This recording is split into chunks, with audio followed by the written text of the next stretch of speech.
liées à la destinée et au choix du conjoint et au mariage. Amen. Vous savez, beaucoup des hommes sont morts tôt, ont laissé la vie tôt, parce qu'ils ont fait le mauvais choix d'être accompagnés de la mauvaise femme. Beaucoup des hommes aussi ont laissé la vie très tôt parce qu'ils ont fait le mauvais choix d'être accompagnés par les mauvaises femmes. Beaucoup ont bien commencé leur vie, leur jeunesse, leur épanouissement, leur vie professionnelle, mais un jour, dans leur croissance, ils sont passés à côté. Au lieu de monter, au lieu de grandir, au lieu d'évoluer, il y a eu comme une stagnation à cause du choix de la mauvaise personne. Chacun de nous a une destinée, comme nous avons dit depuis pratiquement une semaine, nous sommes en train de traiter ce sujet. Chacun de nous a une destinée. Il y a des femmes, lorsqu'elles rentrent dans ta vie, elles te retardent. Il y a des hommes, lorsqu'ils rentrent dans ta vie, ils te retardent. Il y a des femmes, lorsqu'elles rentrent dans ta vie, c'est comme une accélération. Il y a des hommes aussi, lorsqu'ils rentrent dans ta vie, c'est comme une accélération. Dans tous les domaines de ta vie. Le domaine émotionnel, dans le domaine spirituel, dans le domaine financier. Vous savez, tu peux même avoir de l'argent, mais tu ne sais pas comment investir. Mais lorsque tu as une bonne personne à côté de toi qui te donne les bons conseils, vous commencez par les petites choses et tu te rends compte que waouh, ça avance. Alléluia. Parce que c'est une bonne personne. Alléluia. Dieu ne nous a pas appelés sur la terre à partir tel que nous sommes venus. Il y a des choses que nous devons accomplir avant de quitter cette terre. Alléluia. C'est ça le but de la foi. La foi, en tout cas en Christ, comme on dit, le christianisme n'est pas une religion. Le christianisme, c'est un mode de vie. Le christianisme, c'est une culture du ciel, c'est une culture du royaume de Jésus.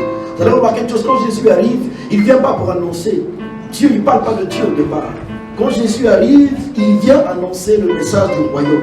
Les premiers discours de Jésus, quand vous l'écoutez, il parle du royaume de Dieu, royaume des cieux, royaume de Dieu, royaume des cieux. Il vient annoncer un royaume. Alléluia. Et dans un royaume, il y a des règles de vie. Dans un royaume, tu ne peux pas arriver dans un royaume, tu fais comme tu veux. Non. Dans un royaume, quand tu arrives, c'est que tu as accepté d'obéir aux critères et au fonctionnement, on va dire, de ce pays-là. Aujourd'hui, nombreux sont venus dans ce pays avec des visas. Lorsque tu viens avec un visa, c'est que tu remplis les conditions. Il y a des choses qui sont permises dans nos pays, chez nous en Afrique noire, qui ne sont pas permises ici, au Maghreb. Il y a des choses qui sont permises aux États-Unis, en France, dans leur constitution, mais ici, tu arrives ici, on te dit non.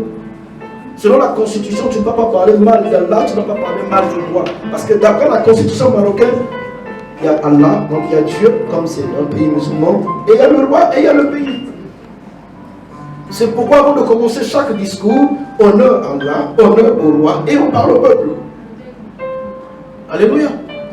Ce sont des principes, c'est comme ça.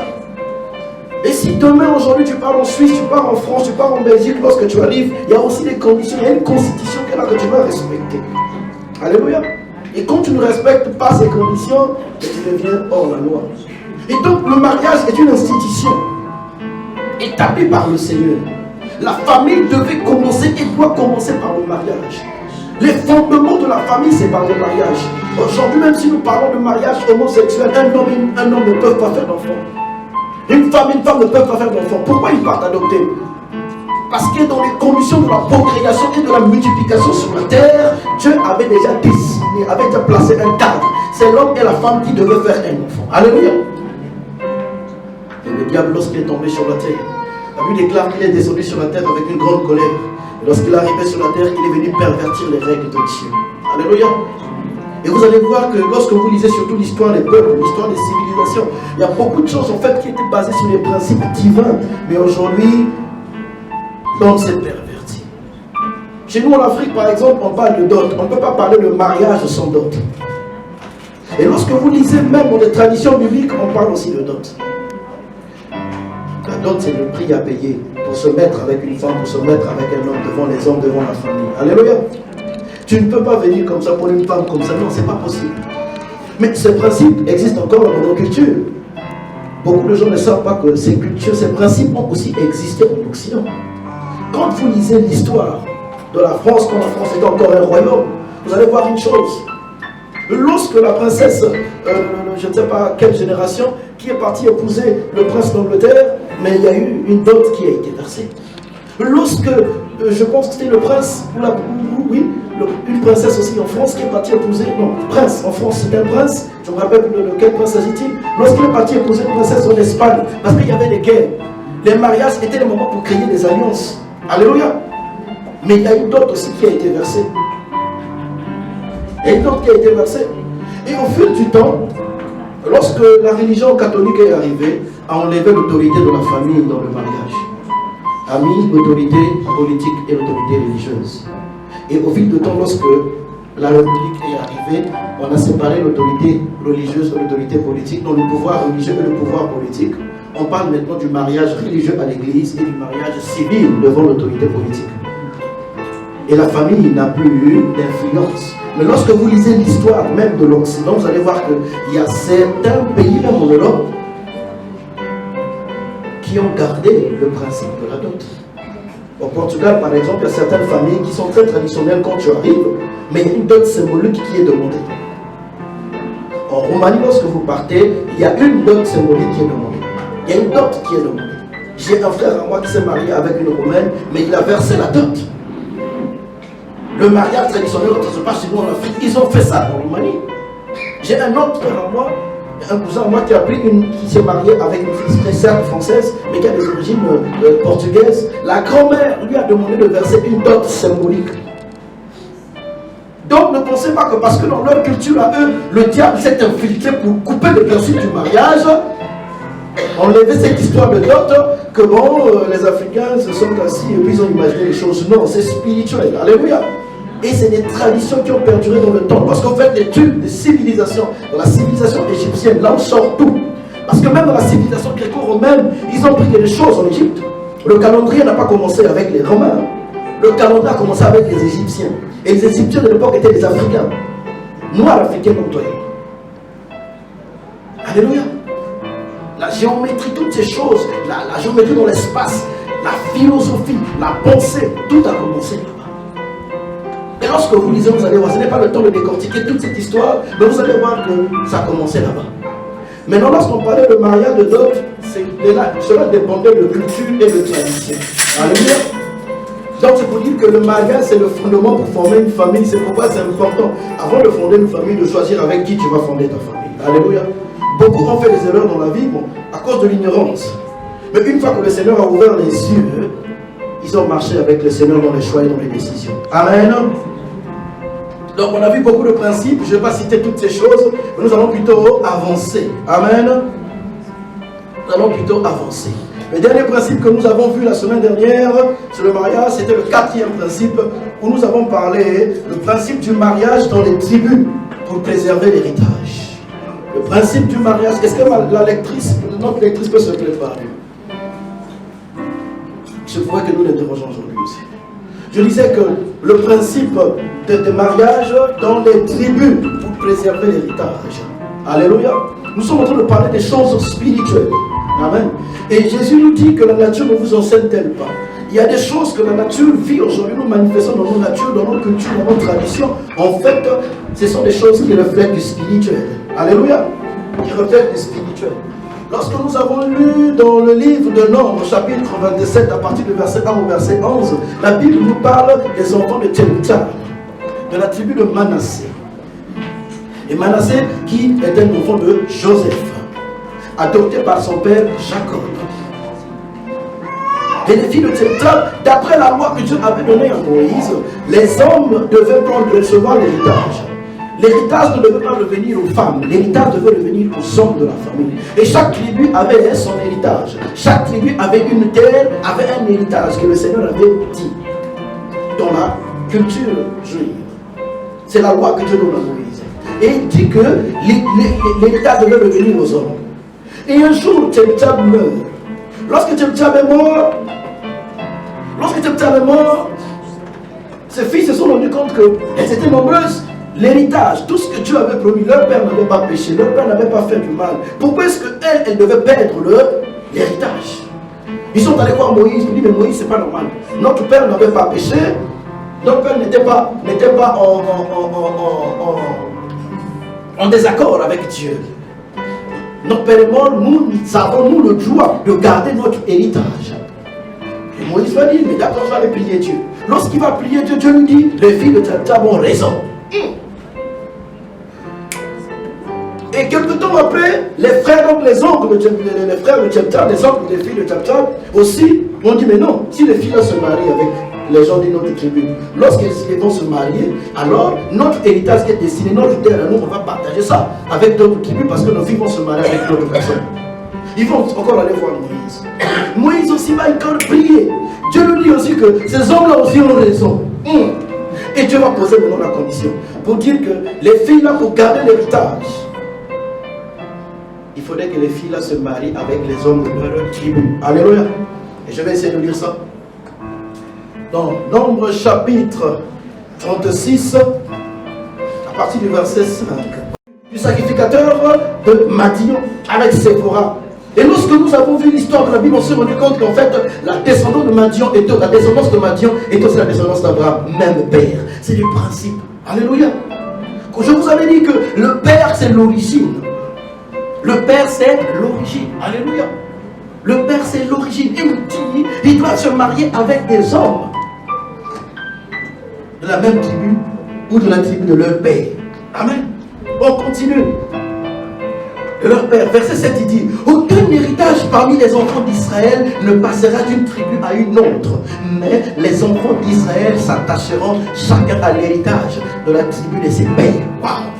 En fait, depuis l'origine, il y a des choses que Dieu avait commencé à mettre en toi. Dieu savait que la famille dans laquelle tu venais était une famille certainement beaucoup dans le combat spirituel, dans la sorcellerie. Dieu a voulu que tu naisses dans une église où on parle beaucoup de prières, beaucoup de jeûnes, beaucoup de combats spirituels. Parce que Dieu voulait te charger. En fait, l'origine avec Dieu, le ministère, de l'onction, de l'autorité spirituelle, c'est quelque part. Alléluia. C'est pourquoi tu sais que l'homme que tu dois avoir, comme tu as tellement de combats à mener dans ta vie, l'homme que tu dois avoir doit venir te compléter afin que les combats vous puissiez les mener ensemble. Alléluia. Tous vous pouvez être serviteurs de Dieu. Tu sers Dieu toi et lui aussi il sert Dieu. Toi tu t'amènes dans le combat spirituel. Mais lui Dieu lui amène beaucoup plus dans les affaires. Beaucoup plus, il a les temps beaucoup plus de libéralité. Il n'est pas dans le combat spirituel. Mais lui il est beaucoup plus dans la libéralité. Lorsque vous allez vous mettre ensemble, il y a des moments où toi tu veux rentrer dans les temps de jeûne et de prière parce que tu es dans une dimension où tu dois faire grandir l'onction. Lui il n'est pas dans l'onction de la prière. Lui il est dans l'onction de business des affaires. Il lit la parole. Toi tu as besoin de prier plusieurs fois, d'avoir beaucoup de temps de jeûne et de prière. Lui aussi il a besoin de voir beaucoup de jeûne et de prière. Mais les montagnes que toi tu vas monter ne sont pas les mêmes montagnes que lui il va monter. Même si vous servez Dieu en même temps. Mais lui comme il a le temps de libéralité, toi tu as le temps de foi. Alléluia. Amen. Toi tu vas te dire, va dans les hôpitaux, va voir les gens qui sont malades. Tu vas ramener auprès de toi des personnes qui ont des problèmes spirituels. Tu vas ramener auprès de lui des personnes qui ont des problèmes de gestion financière, des problèmes financiers. Alléluia.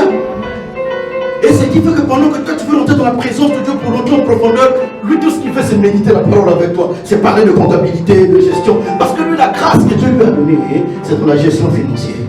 Quand même tous les deux vous servez Dieu, mais vos grâces ne concordent pas. C'est pourquoi vous voyez deux serviteurs de Dieu. La sœur et le frère, ils craignent Dieu, ils prient Dieu. Mais la tribu, oh my God, la tribu, dans la grâce, ils ne se complètent pas. Alléluia. Et c'est là où on arrive au divorce, même à l'église. Alors qu'on ne peut pas divorcer. Amen. Tribu. Il fallait garder l'héritage. L'héritage, c'est les dons spirituels. L'héritage, c'est l'appel. L'héritage, c'est l'onction. L'héritage, c'est les choses spirituelles que tu as déposées en toi. L'héritage, c'est les choses spirituelles qui vont attirer les choses physiques dans ta vie. Alléluia. Mais quand tu ne t'attaches pas aux bonnes personnes, tu vas les perdre. Amen. Dieu savait qu'un jour, je serai pasteur. Dieu savait qu'un jour, je viendrai au Maroc. Dieu savait qu'un jour, on allait commencer une église ici. C'est pas moi qui l'ai commencé. Cette église a commencé depuis 1992 avec des étudiants qui venaient, qui étudiaient et qui rentraient. Nous sommes venus dans les années 2003, quand nous sommes arrivés, on a fait que la continuité de ce que les autres ont commencé. Alléluia. Et mais Dieu savait que Dieu va mettre à côté de moi beaucoup plus de femmes, beaucoup plus de filles. Et même biologiquement, je n'ai que des filles, je n'ai pas de garçons. Et Dieu savait qu'il fallait que je m'attache à une femme qui n'était pas trop jalouse. Je vous dis, il y avait des moments où certaines femmes de serviteurs de Dieu, lorsqu'elles parlent avec ma femme, vous savez ce qu'elles disent à ma femme? Fais attention que ton mari ne reste pas longtemps parler des entretiens avec les sœurs. Dans là où ton mari passe l'entretien avec les sœurs, tu vas être là présente parce que fais attention. Et il y a beaucoup de sœurs qui sont comme ça. Le pasteur l'entretien avec les sœurs, il parle, la madame aussi vient s'asseoir. Et vous sentez dans le regard que, en fait, c'est un regard de jalousie.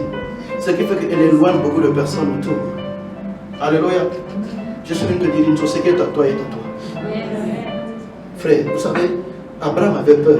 Il a dit que Sarah c'est ma soeur. Quand bien même il avait dit que Sarah c'était sa soeur, quand Pharaon, quand le roi d'Égypte voulait toucher sa femme, Dieu s'est révélé à cet homme pour dire ne touche pas, c'est ma servante. Ce n'est pas ta jalousie qui fera que si le père est faible, qu'il ne tombe pas, c'est faux. Ce n'est pas toi qui vas protéger ton homme, même si tu veux le protéger. Si lui il a un travail interne qu'il n'a pas fait avec Dieu, il va tomber. Je vous dis, il va tomber. Mais quand tu es convaincu que c'est Dieu qui est la troisième corde, quand tu es convaincu que c'est Dieu qui est la troisième corde, la première corde c'est toi, la deuxième corde c'est ton mari, mais la troisième corde c'est Dieu. Vous savez pourquoi est-ce que vos mèches, lorsqu'on vous attache, on met toujours 3 cordes? Oh my God. Pourquoi lorsqu'on fait les tresses, on met toujours 3? Hey my God. Il y a plus de stabilité. Alléluia. Il y a plus de respiration. Alléluia. C'est pourquoi on parle de Dieu le Père, Dieu le Fils et Dieu le Saint-Esprit. C'est pourquoi on parle du corps de l'âme et de l'esprit. Le principe de 3. Amen. Quand Dieu est là, c'est vrai, les temps de faiblesse vont arriver. Mais quand Dieu est là, je vous dis, Dieu va te dire, Dieu va te parler, Dieu va parler à ton mari. Vous allez vous mettre à genoux et vous allez prier. Amen. Dieu savait, et Dieu m'a donné une femme qui a une jalousie, certes, parce que lorsqu'elle amour, on est toujours jalouse, mais une jalousie divine. Elle est jalouse lorsqu'il fait jalouse. Mais il y a des femmes, vous les voyez, elle est jalouse même là où on ne peut pas être jalouse. Jalouse même avec la belle soeur, la petite soeur, le mari avec sa petite soeur. Mais tu es jalouse, il passe trop du temps avec la petite soeur. Oh!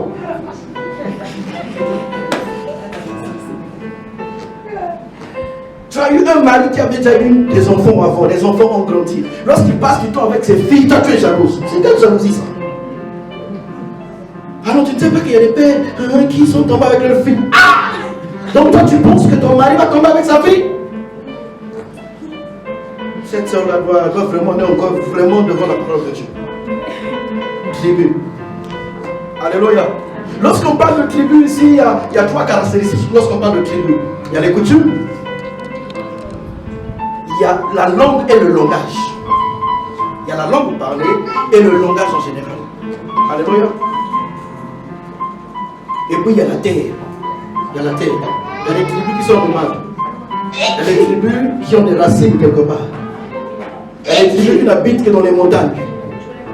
Donc vous allez voir même dans les tribus, lorsqu'ils se déplaçaient dans l'histoire de certains peuples, ils habitaient que dans les montagnes. Donc on va dire qu'il y a une disposition géographique. Il y a les coutumes et il y a la langue et le langage. Parce que dans la langue, c'est la langue parlée, mais dans le langage, il y a plusieurs langages. Le langage des signes, tout ce qui va avec. Je vous avais donné un exemple, par exemple, chez nous en Afrique, le langage corporel pour dire qu'il y a du monde, qu'est-ce qu'on fait? Mais si vous faites comme ça au Maroc, on va dire, mais c'est pas possible. Mais au Maroc, c'est l'accouplement entre l'homme et la femme. Quand tu fais ça. Non, ne faites pas ça devant les Marocains. Oui, mais dans notre langage, il y avait du monde. Comme ça. Il y avait du monde. C'est dans notre langage à nous. Dans le langage corporel. Mais au Maroc, tu ne peux pas faire ça. C'est le langage. Alléluia. Et il y a la langue parlée. Amen. C'est pourquoi vous allez voir beaucoup de tribus dans leur évolution. C'est vrai que les langues ont changé, ont évolué, mais ils ont les mêmes racines, les mêmes bases. Amen. Vous partez par exemple en Occident, vous allez voir le français, l'espagnol, l'italien, toutes ces langues-là en fait ont un lien. C'est la langue latine, tout sort du latin. À une certaine époque, c'était une même origine, même tribu. Alléluia. C'est pourquoi il y a des mots que tu vas trouver en espagnol, les mêmes mots que tu vas trouver en français. Parfois ça signifie la même chose, mais ce n'est pas la même prononciation. Parfois c'est la même prononciation, mais bon voilà. Alléluia. Amen. Même en anglais aussi, vous allez voir qu'il y a des liens. En français, pour dire merci, merci. Merci, c'est merci. Mais il n'y a pas tant en anglais pour parler de la grâce. Il y a des liens.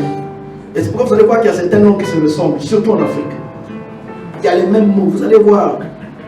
En Afrique de l'Ouest, je ne maîtrise pas trop. Le bambara ressemble à quelle langue? Bambara par exemple, tu parles bambara ici. Le malinké. Le bambara est proche du malinké. Voilà, parce que c'est les mêmes racines, les mêmes tribus. Alléluia.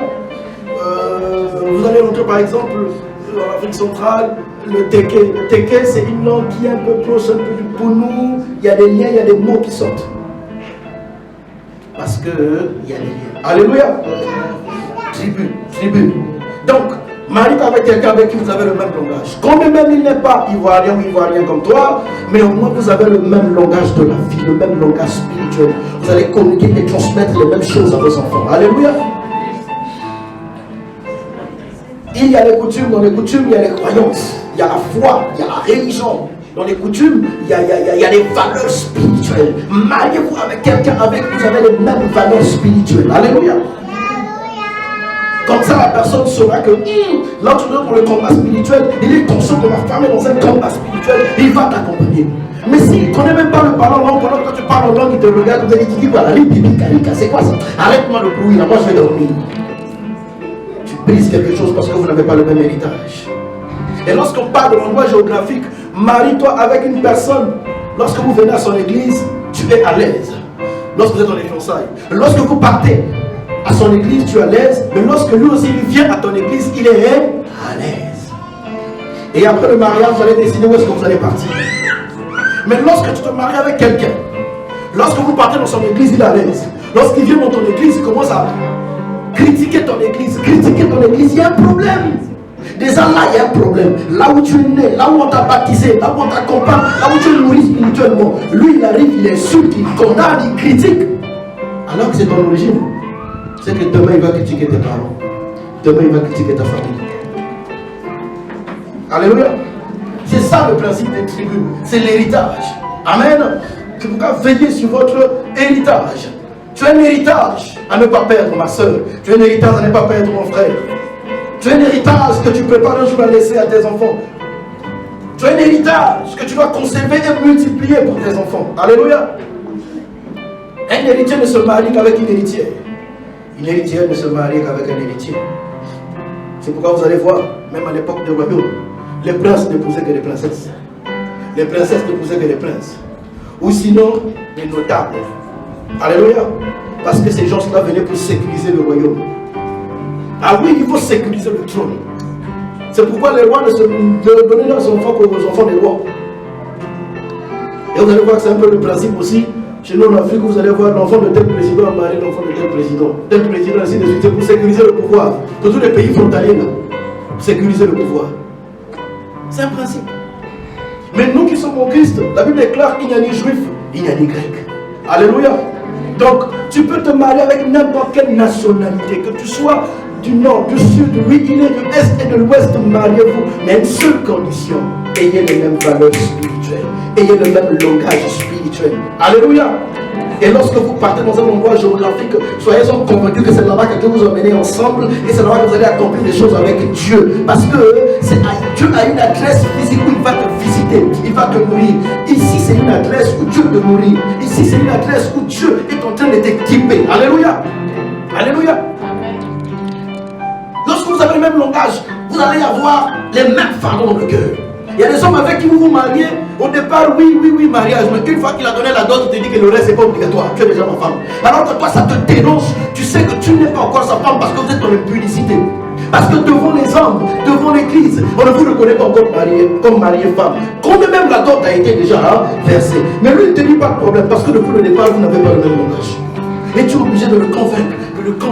Ça va prendre parfois du temps et il est en train de te retarder. Mais comme tu es déjà engagé, tu ne peux pas te désengager. Je suis venu dire à quelqu'un que la dot c'est restitué si tu es né de nouveau. Vous êtes né de nouveau. Même si le frère avait déjà donné la dot. Mais tu sens que le frère ne veut plus avancer, il va arrêter. Tu as le droit de parler avec ta famille pour restituer la dot parce que vous êtes encore dans les fiançailles. Oui. Amen.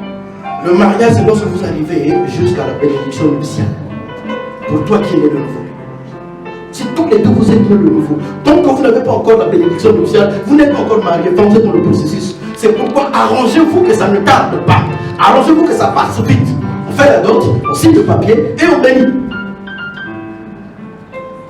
Comme on avait parlé ici, la connaissance doit accroître. Ce n'est pas parce que nos aînés ont fait ça hier que nous devons faire ça. Non, nos aînés n'ont pas compris la révélation. Alléluia. Il y a des femmes qui se retrouvent veuves dans la tradition, mais la loi ne les reconnaît pas comme veuves. Pourquoi? Le mari meurt, la tradition la met dans les conditions de veuve, mais la loi ne le met pas dans la condition de veuve parce que la loi ne la connaît pas. Et nous, l'église, on doit enseigner ces choses. On doit encourager les frères et les sœurs pour dire, allez-y jusqu'au bout, ne vous coupez pas le chemin. Alléluia. Et comme beaucoup de frères et beaucoup de sœurs sont impatients, tellement amoureux, on va parler de ces choses, tellement les liens de l'âme, tellement amoureux. Donc, on préfère considérer l'ancienne révélation au lieu de vouloir dans la révélation. Alléluia. Ne commettez pas l'erreur d'Abraham. Certes que Sarah était sa sœur, mais il n'était plus dans la relation de frère et sœur avec Sarah. Il était dans la révélation de mari et épouse. Amen. Et Dieu savait qu'un jour, mes enfants vont se marier entre eux. Quand Dieu appelle Abraham, il savait qu'Abraham avait pour femme la demi-sœur, sa demi-sœur. Mais Dieu dit, je vais prendre Abraham. Parce que dans le plan de Dieu, il savait que lorsque je vais les restaurer, ils ont pour père, moi, le Père Céleste. C'est pourquoi les enfants de Dieu aussi, vous devez vous marier avec celui qui a pour père, Père Céleste comme toi. Alléluia. Alléluia. Amen. Aucun héritage parmi les enfants d'Israël. Aucun héritage parmi les enfants. Romains chapitre 8, le verset 17 nous dit, or, si nous sommes enfants, nous sommes aussi héritiers. Héritiers de Dieu et co-héritiers de Christ. Wow. Si toutefois nous souffrons avec lui, afin d'être glorifiés avec lui. Wow. Donc, enfant de Dieu et co-héritier avec le Christ. Héritier de Dieu et co-héritier avec le Christ. Marie aussi avec quelqu'un qui est enfant de Dieu et qui est aussi co-héritier avec le Christ. Alléluia. Et la suite il dit, si toutefois nous souffrons avec lui, afin d'être glorifiés avec lui. Dans notre héritage, en fait l'héritage que Dieu nous donne, c'est une pièce. C'est comme une pièce de monnaie. C'est comme une pièce. Mais cette pièce-là a une grande valeur. Et cette pièce-là a deux faces. La première face, c'est la face A, la deuxième face, c'est la face B. La première face, c'est souffrir avec Christ. Mais la deuxième face, c'est aussi être glorifié avec Christ. Parce que ceux que Dieu a appelés, il les a aussi glorifiés. Marie-toi avec quelqu'un qui a vécu une souffrance avec Dieu, qui connaît la souffrance avec Dieu. Demain, lorsque vous allez passer le désert, il saura accepter la souffrance avec Dieu. Il saura prier avec toi. Il saura jeûner avec toi. Alléluia. Mais ne te marie pas avec une personne aujourd'hui. Oui, c'est dit, c'est temps pour parler à l'église. Mais quand le temps de souffrance va arriver, quand le temps du désert va arriver, cette personne ne finira pas te lâcher au chemin. Parce qu'il ne supporte pas la galère. Parce qu'il voit que l'âge est en train d'avancer. Et lui, il veut avoir un enfant. Et il va ailleurs. Parce que le temps de la souffrance, il ne comprendra pas cela. Combien de frères et de sœurs n'ont pas fait des enfants à l'extérieur? Ils n'ont pas fait des enfants ailleurs. Pourquoi? Parce que dans la maison, madame avait un problème de conception. Vous voyez les sœurs pleurer, mais c'est tout tard. C'est ton choix, tu dois l'assumer. C'est pourquoi avant de faire le choix, prends le temps de bien méditer. Alléluia. Comme ça, quand le temps d'être glorifié aussi va arriver, il va aussi bénir le Seigneur avec toi. On n'épouse pas un païen, frère. N'épouse pas un païen. On ne se marie pas avec une païenne, mon frère. En fait, le païen n'a pas la marque de Dieu. Le païen, il est étranger à la vie de Dieu. Le païen, en fait, c'est un enfant de Satan. Je vous dis, c'est un enfant de Satan. Nous tous, avant d'être enfants de Dieu, on était d'abord enfants de Satan.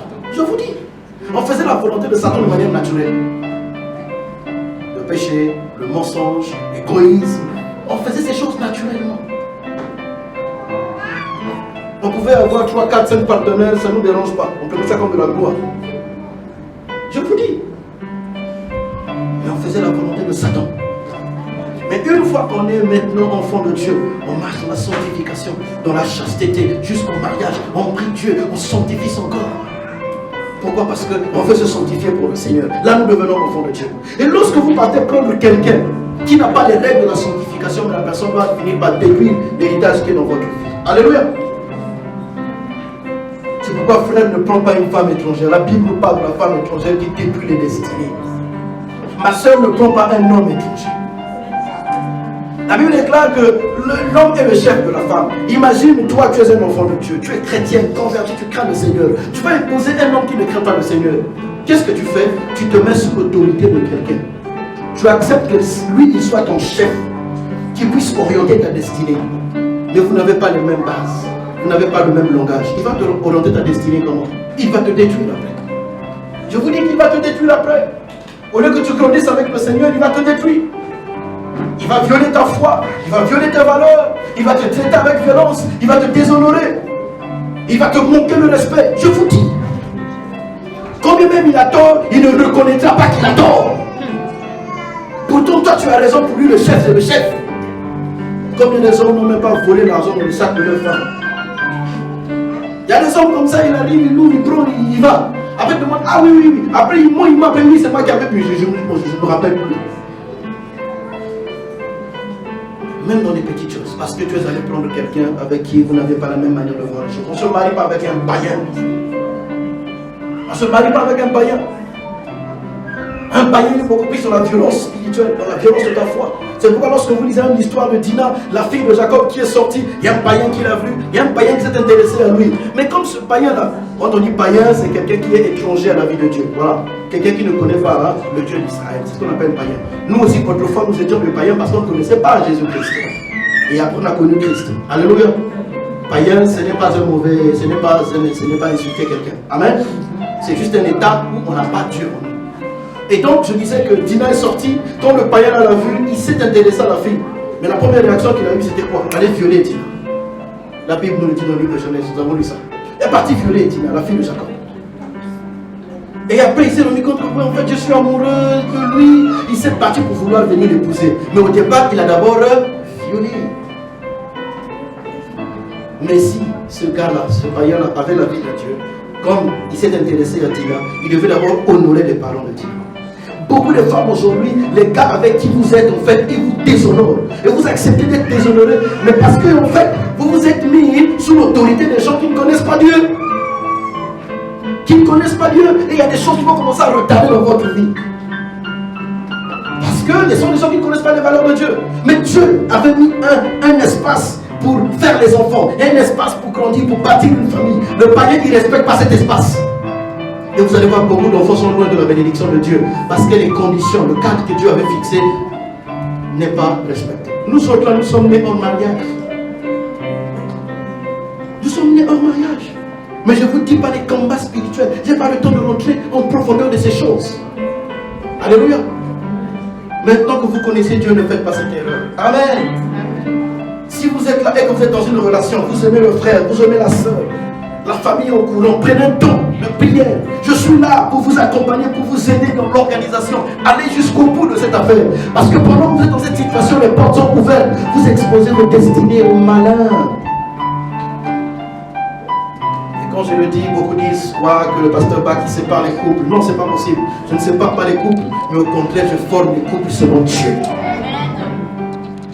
Tu es amoureux, tu es amoureuse, oui, ok, on va t'accompagner, on va t'aider parce que Dieu respecte l'amour. Au contraire, à un certain âge, tu ne peux pas te détacher de ça.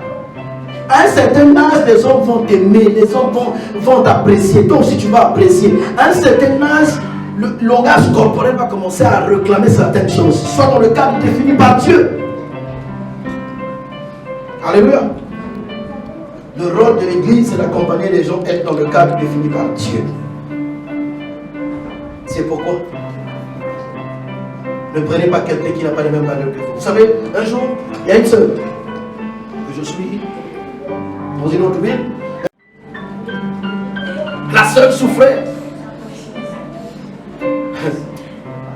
Ah Seigneur, tu vas te marier avec quelqu'un qui passe son temps devant les films pornographiques et qui va faire de toi un instrument de travaux pratiques.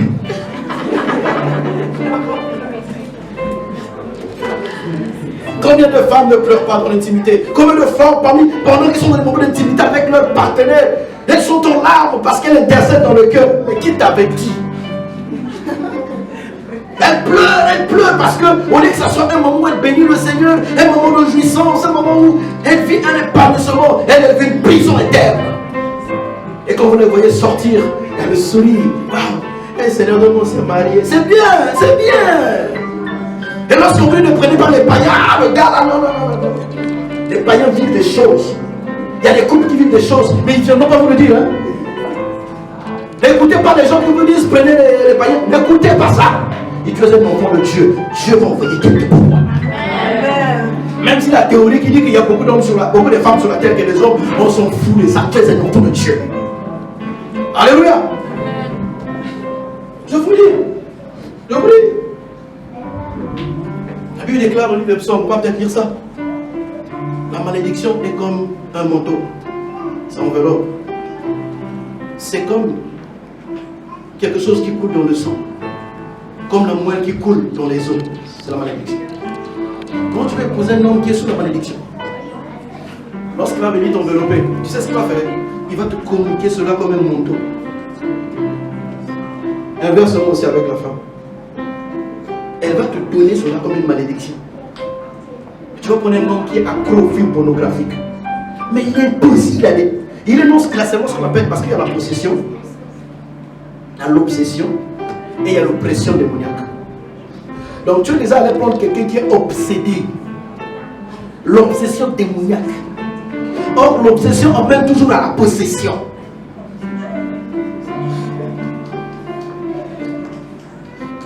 Je m'arrête là. Alléluia. Il va te saouler tous les jours. Dans le temps de jeûne et de prière, à chaque fois qu'il te fait un bisou, il te saoule. Mais Dieu ne peut même pas venir montrer, c'est ton choix. C'est toi qui as choisi de te mettre sous l'autorité de ce chef-là. Et lui, son père, c'est Satan. Donc tu coupes le cordon ombilical avec Dieu, tu vas te mettre sous l'autorité de Satan. Et tu te dis chrétien, tu vas à l'église. Et c'est là que vous allez voir, il y a certains maris même qui commencent à changer l'habillement de leur femme. Non, c'est que tu as mis là, c'est pas bon. Toi, tu veux t'habiller de manière décente, mais lui, c'est nerf. Lui, il veut que le creux de tes seins là, il fallait que ça apparaisse un peu. Les cuisses là, il fallait que ça apparaisse un peu. Les talons de tige là, c'est ma femme, il est content comme ça. Lorsqu'il te voit habillé, il voit Beyoncé.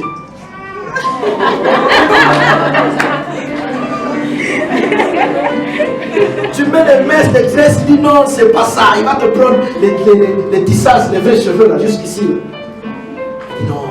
Il est tellement habitué à Beyoncé. Toute sa vie, il a grandi avec les photos je sais pas, de Janet Jackson dans sa chambre. Quand Janet Jackson est vieille, maintenant, vous voyez, non? Dans sa tête, c'est ça. Lorsqu'il voit sa femme au pied, c'est Janet Jackson. Oui. Et donc, lorsque vous sortez, tu es gêné parce que tu n'es pas habitué à ça. Il te met des talons, il te met des trucs. Tu es obligé même de descendre la jupe comme ça. Il veut que tu sois comme ça, il est content. Culture. Alléluia. Culture. Est-ce que vous savez qu'il y a des... Je ne sais pas, il y a des femmes mariées quand elles sortent avec leur mari, elles ont les larmes aux yeux. Parce que même quand elles s'habillent, elles ne se plaît pas dans son habillement. Mais elle est obligée. Qui connaît des femmes comme ça? Elle est obligée. Elle est obligée parce que bon, il a dit que je porte. Ah, tu mets ça, tu mets ça.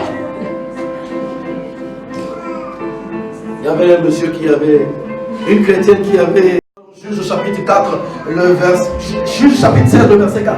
La Bible déclare après cela, il y a une femme dans la vallée de Sérec. Elle se nommait Dalila. Oh, un homme de Dieu. Samson. Il avait des tresses. Vous savez, il avait combien de tresses? Il avait 7 tresses. Dites-moi. Le chandelier avait combien de couronnes? Combien de tiges? 7 tiges. La semaine a combien de jours? 7 jours. Dieu a créé et il s'est reposé pendant combien de jours? 7 jours. Waouh. La Bible parle des 7 esprits de Dieu.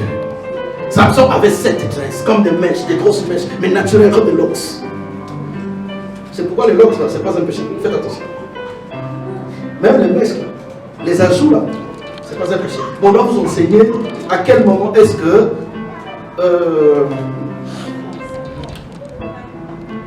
la princesse là, la femme de Akab là,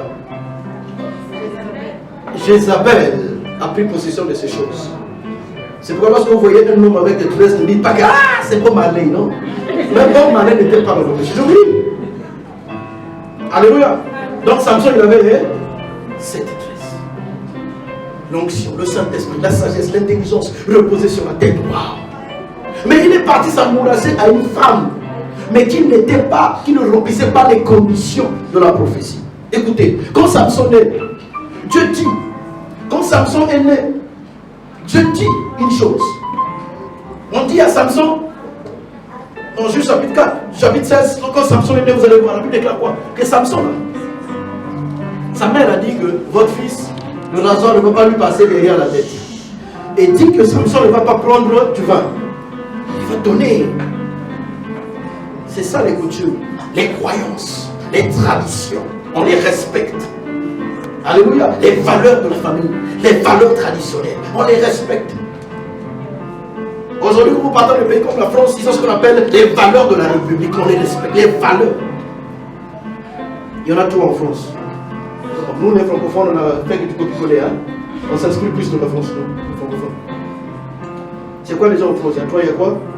Liberté, égalité, fraternité. Voilà. C'est des valeurs. Alléluia. Lui aussi, il avait des valeurs. Les valeurs, c'est les coutumes. Les valeurs de la tribu, on les garde. Il est parti s'amouracher avec une femme. Vous savez quoi? Samson avait péché déjà depuis qu'il avait aimé cette femme. Parce que Dalila venait de la vallée de Sérec. Sérec signifie quoi? Hein? La vallée du choix du vin. Alléluia. C'est la vallée où on faisait le vin. Quand tu partais là-bas, il y avait des alcooliques. Tu arrivais là-bas, on appelait là-bas Sérec parce que là-bas, on faisait que de l'alcool, les vins de tous les manières, les vins de canne à sucre, les vins de coco. On faisait tous les vins de patates. Ils s'arrangeaient toujours. Chaque ingrédient qui existait fait du vin. Donc là-bas, les gens, tu partais là-bas, les gens étaient toujours comme ça. Et il va prendre une femme qui vient de cette vallée. Hey, une femme qui vient de cette terre-là. Laisse d'abord Dieu faire un travail dans sa vie. Même si elle a été prostituée, tu peux la prendre, pas de souci. Même si elle a été prostituée, tu peux la prendre. Dieu a dit à son prophète, prends une femme prostituée. Oui, tu peux la prendre tant que tu as fait un travail dans sa vie. Si Dieu n'a pas fait un travail, ne va pas pour devenir le Saint-Esprit dans sa vie. Alléluia. Arrêtez de penser que pour se marier, comme dit certains pasteurs, c'est un homme de Dieu, je vais prendre une femme vierge à l'église. Là, il va amener les jeunes sœurs qui arrivent. Je l'enseigne, est-ce qu'elle est vierge? Est-ce qu'elle est vierge? Oh, ça c'est pas le Dieu. Dans l'ancien temps, je ne sais pas, je ne vais pas aborder ça aujourd'hui. Pourquoi on disait aux femmes de se marier vierges? On va parler de ça. Mais une fois que Jésus est arrivé, il est venu nous restaurer. Quand même tu avais perdu la virginité, quand même tu étais dans la prostitution, quand même tu as connu des choses avant. Mais quand tu vas te consacrer, tu vas rentrer dans la sanctification, dans la chasteté. Oh, Dieu va enlever cela dans ta tête et Dieu va te reprogrammer. C'est pourquoi, après avoir vécu le temps de chasteté et de sanctification, le jour que tu vas te marier, tu vas remarquer une chose. Tu vas encore libérer le sang. De la même manière qu'une femme vierge qui épouse son homme, le jour de la nuit de noces, elle avait les décimures. Même manière aussi, après des temps de sanctification et de chasteté, ton corps se révèle. Et le jour du contact avec ton mari, pour glorifier votre union, il y aura aussi le sang qui va sortir. Alléluia. C'est pourquoi ne pense pas à l'hymen. L'hymen était parti, c'est vrai. Mais le temps de sanctification est un temps où Dieu te prépare, Dieu te travaille, Dieu te travaille. C'est pourquoi ne tombez pas dans les fiançailles. Alléluia. Alléluia. Amen. Donc même si elle a connu ces choses-là, quand le Seigneur la prend, le Seigneur la lave. C'est pourquoi on ne voit pas son passé. Et tu trouves un homme qui te rappelle ton passé il a un problème lui-même, un problème d'âme. Il doit passer par la parole. Amen. Va prendre Dalila. Dalila venait de cette ville du vin. Mais toi au départ, Dieu t'avait dit que tu ne devais pas boire le vin. Est-ce que vous savez que l'amour, on la boit? L'amour c'est comme le vin qu'on boit. Et il est parti s'amourasser à une femme qui venait de la cité où on mettait les vins. On faisait du vin. La suite c'est quoi? Un jour, il a perdu l'onction. Beaucoup de gens, vous avez un talent d'être des grands hommes d'affaires. Vous avez un talent d'être des grands hommes d'affaires. Et vous commencez une petite affaire, vous restez au même endroit. Au même endroit, au même endroit. Même dans le monde. Hein. Il y a des gens qui ne connaissent même pas la vérité. Mais quand ils ont fait le choix d'une bonne femme, vous voyez. Vous savez, j'ai un frère à moi en France, il était venu ici une fois, il n'est pas vraiment converti. Mais quand je lui parle de Dieu, il écoute quand même, c'est mon grand frère. Beaucoup d'années. C'est un gars qui a plein de talents, on a grandi ensemble. Plein de talents. Il fait des business, il fait des choses. Il arrive en France, il essaie de se battre et tout. Et un jour, il va tomber sur Salomé qui l'épousait là. Salomé va dire, mais toi tu sais bien faire la coiffure. Pourquoi tu commences par les salons de coiffure? Il a fait sa formation de salon de coiffure. Aujourd'hui, il est en train d'aligner les salons en France. C'est le plus riche de notre famille. Je vous dis. Je ne sais pas si maintenant il en a peut-être 5 ou 6. Dernièrement, il a acheté une salon, je ne sais pas, 80 000 euros. Un salon à 80 000 euros. Un bon païen. Conseil de la femme, le choix de la femme. La femme fait avancer. Mais en lui, il avait un talent pour multiplier. Mais je prie pour lui, je sais qu'un jour il va se convertir. Demain il va devenir un partenaire dans le ministère de Dieu. Et ce gars, il a multiplié les salons. Dernièrement il est parti à un salon. C'était le salon d'un gros monsieur et tout. Lui il arrive. Toujours sa chérie lui donne des idées. Il dit, tu sais, dans ton salon, il faudrait que tu mettes un espace pour les femmes voilées. Là-bas, il n'y a que les femmes voilées. Il a commencé à faire des choses, il a fait la pub dans la ville. Et ce salon, tous les musulmans partent là-bas. Quand c'est l'heure de la prière, il met les trucs de la prière là-bas. Et donc, les femmes partent là-bas. Et les gars qui touchent maintenant l'argent aujourd'hui. Qu'est-ce que je veux dire par là? Il y a des talents de multiplication que le prophète a mis en toi. Mais quand tu t'attaches avec une mauvaise personne, il va t'apprendre qu'à manger. Il n'y a pas de multiplication. Alors qu'avec ton talent, tu peux commencer à multiplier les activités. Attache-toi à la bonne femme, attache-toi au bon mari. Alléluia. Alléluia. Même dans la politique, il y a des gens, depuis qu'ils ont marié certaines femmes, leur carrière politique a avancé. On parle de l'histoire de beaucoup des hommes politiques comme ça, même en Afrique. Monsieur en prison, madame en prison. Depuis leur histoire, souvent comme ça. Hein? Mais depuis que le monsieur a croisé madame, le parti ne faisait que grandir. Les femmes de la destinée, les maris de la destinée. Alléluia. Et donc ça c'est Salomon. Samson. Vous lisez aussi l'histoire de Salomon, c'est la même chose. La Bible déclare 1 Roi chapitre 11 à partir du verset 1. Il dit que le roi Salomon aima beaucoup des femmes étrangères. Outre la fille de Pharaon, les Moabites, les Ammonites, les Édomites, les Sidoniennes, les Héitiennes, appartenant aux nations dont l'Éternel avait dit aux enfants d'Israël, vous n'irez point chez elles, et elles ne viendront point chez vous. Elles tourneraient certainement vos cœurs du côté de leur Dieu. Quand tu épouses quelqu'un qui est étranger à ton Dieu, un jour tu finiras par adorer son Dieu. C'est beaucoup pour arrêter la foi, c'est comme ça. Tu n'as pas remarqué que depuis que tu as connu ce garçon, tu ne viens même plus à l'église. On parle de l'église, bon, voilà. Alléluia. C'est pourquoi arrêtez d'aller prendre, apprécier les choses dans le monde, apprécier les choses dans le Seigneur.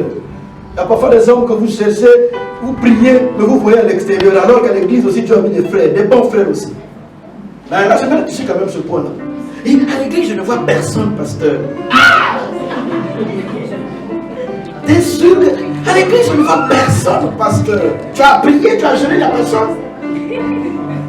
Et donc, les frères qui sont là, ce ne sont pas des frères, c'est des soeurs.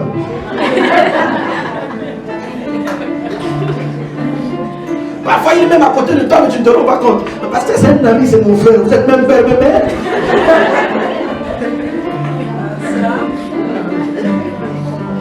Vous venez du même pays ou quoi?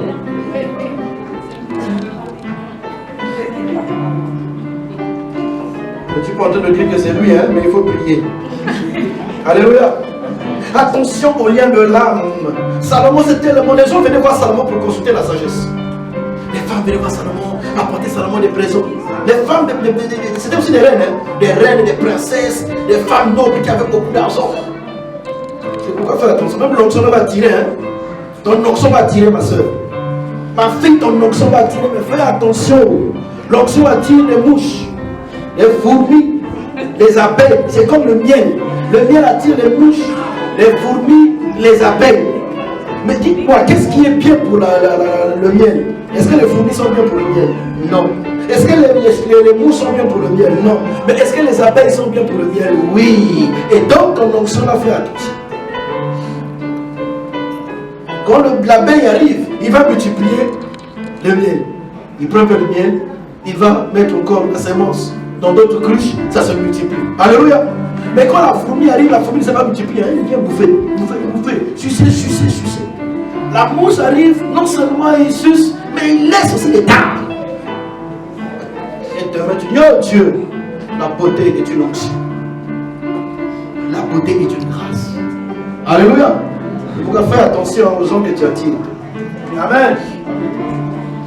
Amen. Les gens venaient voir Salomon, consulter la sagesse. Et Salomon, son cœur tombait amoureux. Frère, Il y a des soeurs ou des frères, comme vous le voyez, il est tombé amoureux au moins de 5 soeurs, 6 soeurs. Ah! Il y a un problème de là. Tu vois celle-là, c'est pas celle-là. Tu vois celle-là, c'est pas celle-là. Hein? Les soeurs aussi, tu vois celui-là, c'est pas celui-là. C'est pas celui-là. Il y a un problème. Problème de là. Et il y a des gens, parfois vous tombez amoureux parce que vous êtes dans le même environnement. Vous habitez dans la même maison, tu le vois tous les jours, elle te voit tous les jours, et tu finis par tomber amoureuse.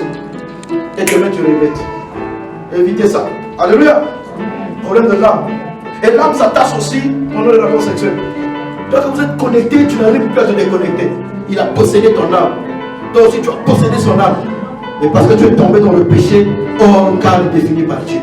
Et tu n'arrives plus à te séparer. Tu n'arrives plus à te séparer. Faites très attention à cela. C'est pourquoi Dieu vous dit préservez-vous. Alléluia.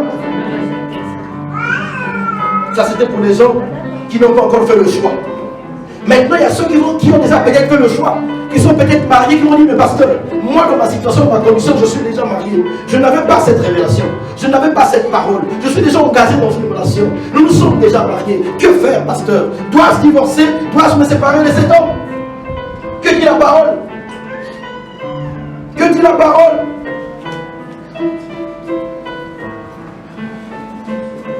Changez-moi le rythme. 1 Corinthiens.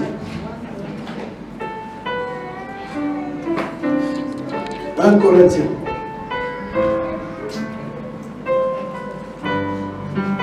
1 Corinthiens chapitre 7. Écoutez ce que l'apôtre Paul nous enseigne. À partir du verset 10, il dit ceci. À ceux qui sont mariés, j'ordonne, non pas moi, mais le Seigneur. L'apôtre Paul sait faire la différence entre lorsqu'il reçoit une révélation de Dieu et lorsqu'il donne un conseil selon Dieu. Il y a une différence entre la révélation, parole qui vient de Dieu, et le conseil lorsque je me suis inspiré de la sagesse de Dieu. Et l'apôtre Paul fait la différence. 1 Corinthiens chapitre 7, à partir du verset 10, il dit, à ceux qui sont mariés, j'ordonne, non pas moi, mais le Seigneur, que la femme ne se sépare point de son mari.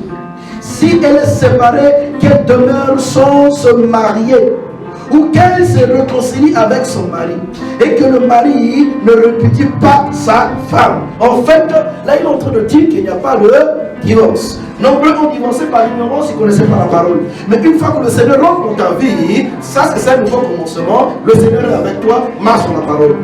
En Dieu il n'y a pas de séparation. Sinon que si vous vous séparez, il faudrait que l'homme reste comme ça, surtout vous qui avez déjà la bénédiction nuptiale. L'homme doit rester comme ça, la femme doit rester comme ça jusqu'à la mort de l'autre. Après, tu peux te remarier. Qui va supporter ça? C'est comme ça que certaines personnes font la prière que l'autre meurt plus tôt. C'est pas le Dieu. Dieu n'exauce pas ce type de prière. Et il dit maintenant, verset 12, aux autres, ce n'est pas le Seigneur, c'est moi qui dis. Ah, là, il commence maintenant à donner le conseil selon la sagesse de Dieu. Il dit, c'est moi qui dis, si un frère a une femme non croyante et qu'elle consente à habiter avec lui, qu'il ne la répudie pas. Et si une femme a un mari non croyant et qu'il consente à habiter avec elle, qu'elle ne répudie point son mari. Car le mari non croyant est sanctifié par la femme et la femme non croyante est sanctifiée par le mari. Autrement, vos enfants seraient impurs, tandis que maintenant ils sont saints. Si le non-croyant se sépare, je vais la partie là, verset 15, se sépare, qu'il se sépare. Le frère ou la sœur ne sont pas liés. Dans ces cas-là, Dieu nous a appelés à vivre en paix. Car si tu femme, si tu sauveras ton mari, ou que si tu maries, si tu sauveras ta femme. Alléluia. Alléluia. Amen. Il est en train de dire quoi? Vous qui êtes dans des relations, vous êtes déjà engagés, vous êtes déjà mariés, mais vous étiez païens tous les deux. Après, monsieur vient se convertir, madame vient se convertir, vous n'allez pas vous séparer. Même si tu veux convertir, mais le monsieur veut rester avec toi. Le monsieur n'a pas dit, moi je vais rester avec toi. Quand même tu es 4e, 5e, 6e femme, reste. C'est lui qui doit décider de se séparer de toi. Maintenant, si toi tu sens que ça te dérange cette relation, prie le Seigneur. Dieu va opérer dans son cœur. Alléluia. Même chose aussi. Un homme, une femme, l'homme se convertit, la femme ne se convertit pas, reste avec elle. Et il y a des pasteurs, il y a des frères qui disent, je ne suis pas la femme du ministère. Dieu m'a appelé à chanter, je dois avoir une chante. Elle, on s'était connu son Dieu. Tu ne peux pas respecter la parole, surtout quand tu as déjà marié la fille de Dieu. Maintenant, quand je parle de marié ici, vous n'avez pas de bénédiction nuptiale. Alléluia. nuptiale. On ne peut pas vous bénir d'abord si vous n'avez pas la même autorité. Pour être béni, il faudrait que tous les deux vous ayez la même autorité. Alléluia. Donc, pour nous qui sommes nés en Christ, nous devons passer par l'élection nuptiale. Parce que nous avons la connaissance, nous avons l'autorité qui est Christ. Alléluia. Maintenant, pour les gens qui ne connaissent pas Dieu, ils ont l'autorité de la famille et l'autorité politique. Ils n'ont pas l'autorité religieuse ou l'autorité spirituelle. Une fois que toi, tu connais maintenant le Seigneur, comme ton mari ne connaît pas encore le Seigneur, en principe, on ne peut pas vous bénir. Pourquoi? Parce que lui, il ne connaît pas encore Dieu. Si on vous bénit, comme si on vous met on vous met dans une prison, ça va venir de vous deux, de lui, de vous deux, et ça va venir de Dieu. Il faudrait que lui aussi connaisse le Seigneur. C'est pourquoi certaines églises demandent toujours, quand le mari n'est pas encore converti, qu'il soit baptisé, qu'il soit d'abord converti avant de le bénir. Alléluia. Mais on le considère comme mari et femme, parce qu'à l'époque, ils n'avaient pas encore la révélation. Amen. Maintenant, une fois que l'homme arrive et que l'homme se convertit, la femme n'est pas encore convertie, c'est la femme qui lui a demandé la séparation. Et lorsqu'il demande la séparation, l'homme n'est pas lié. C'est ce que la Bible dit dans le verset 15. Si le non-croyant se sépare, tu n'es pas lié, tu peux te remarier. Alléluia. Mais si tous les deux vous êtes croyants, à moins que ça soit dans l'ignorance, d'accord? Mais vous avez la révélation, une fois que vous êtes séparés, vous devez vous mettre ensemble. Parce que le pardon vient de Dieu. Le Saint-Esprit nous donne la capacité de te pardonner. Amen. Qui a compris cette partie? Amen. Voilà. Donc s'il y a quelqu'un qui est déjà dans une relation, tout ce qui va avec la dot a été versé, tout ça là, reste dans la relation, prie le Seigneur que Dieu fasse des choses. Il y a le témoignage d'une soeur qui s'est convertie, elle était 3e ou 4e femme. Elle s'était convertie et ça a dérangé cette relation, elle priait. Et c'est la femme que le mari aimait plus. Vous savez, chez nous en Afrique, les vieux monsieur là, ils aiment les petites dames qui sont encore fraîches. Donc lui, il aimait sa fraîche dame, femme, la toute jeune. Et la toute jeune a connu le Seigneur, elle était dérangée. Mais comme son mari l'aimait toujours, elle a commencé à prier, prier. Et un jour, le monsieur s'est réveillé. Il a dit, écoute, ma fille. Elle était surpris de voir que son chéri l'appelle ma fille. Ah, mais depuis quand? Il dit, oui, tu as le même âge que mes enfants. Oh. Il dit, je dois te libérer. Tu es libre. Tu dois vivre ta jeunesse. Avec mon âge. Bon, je n'ai pas abordé ce point-là ici, mais je vais anticiper un peu. Vous savez, donc même dans l'âge, hein, lorsqu'elle est